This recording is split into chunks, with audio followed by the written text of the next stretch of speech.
Era nell'aria, ma ieri dalla Lega Nazionale Dilettanti è arrivata l'ufficialità. La Nuorese è stata inserita nel girone G insieme alle squadre laziali che si aggiungono a quelle sarde, tra le quali, oltre a Olbia, Budonis e Largius, figura anche l'Arzachena che è stata ripescata.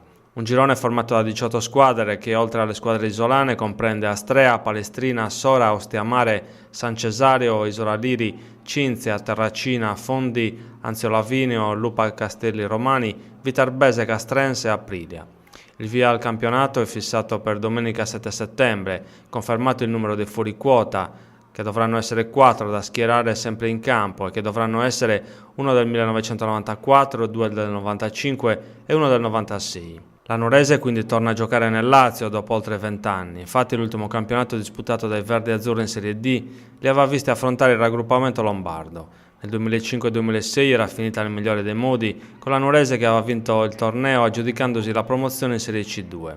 Per vedere all'opera la Nuorese contro le formazioni laziali bisogna tornare indietro all'inizio degli anni 90, alla stagione 1990-91, quando sulla panchina verde-azzurra c'era l'attuale tecnico Bernardo Mereu.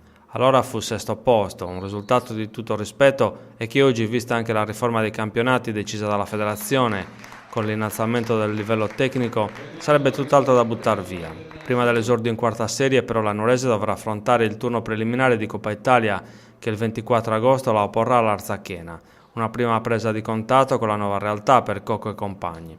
La squadra intanto prosegue con la preparazione precampionato, 2 sedute quotidiane di allenamento con lavoro sulla resistenza e sulla forza, alternato a lezioni di tattica e tecnica. Questo al fine di trovare, in vista del campionato, la giusta condizione fisica e un'adeguata intesa tra reparti e di squadra. Stasera intanto la Nuorese scende di nuovo in campo al Frogheri, alle 18 è in programma la seconda amichevole stagionale, dopo il Ploaghe l'avversario sarà un'altra squadra di eccellenza, il San Teodoro.